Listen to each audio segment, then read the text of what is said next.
आज उस मंदिर निर्माण की शास्त्रीय प्रक्रिया पूर्ण हो गई,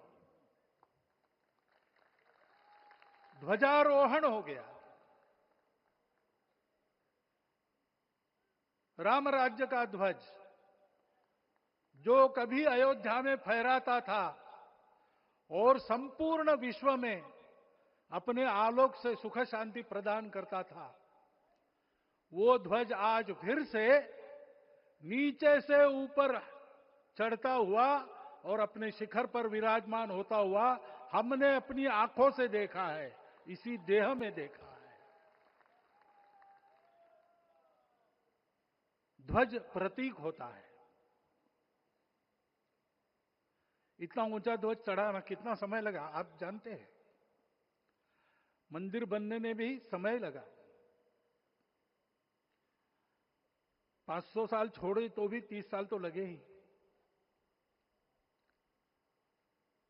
उस मंदिर के रूप में हमने कुछ तत्वों को ऊपर पहुंचाया है।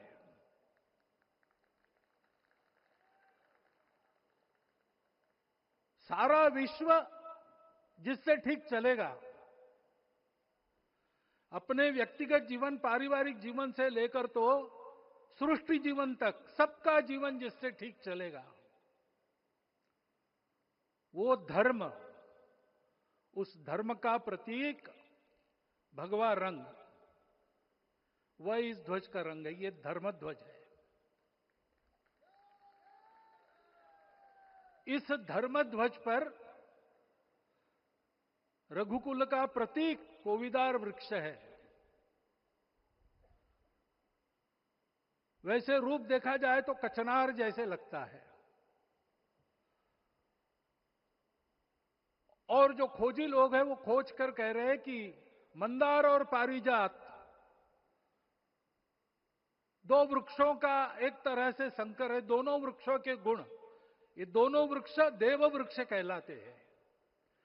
दो देव वृक्षों के गुणों का समुच्चय ये वृक्ष है। और ये वृक्ष उस रघुकुल की सत्ता का प्रतीक है। वो सत्ता वृक्ष से व्यक्त होती है, जिसके बारे में कहा गया, छायाम अन्यस्य कुर्वन्ति तिष्ठन्ति स्वयं आतपे। सबके लिए छाया देते हैं, स्वयं धूप में खड़े रहकर।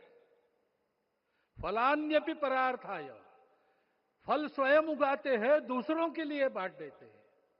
वृक्षा सत्पुरुषा इव, वृक्ष सत्पुरुष होते हैं। और कचनार के गुण औषधि भी है। कचनार के वृक्ष का अन्न में भी उपयोग है।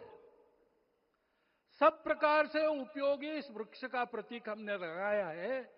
धर्म जीवन ऐसा जीवन होता है, और ये जीवन जीना है, उस जीवन की प्रतिष्ठा करनी है, इस जीवन का झंडा शिखर तक पहुंचाना है। चाहे जितनी प्रतिकूलता हो, चाहे जितनी कठिनाइयां हो, साधनहीनता हो, सारी दुनिया स्वार्थ में बहती होगी, लेकिन हमारा संकल्प है, सूर्य भगवान उस तेज के, उस संकल्प के प्रतीक है।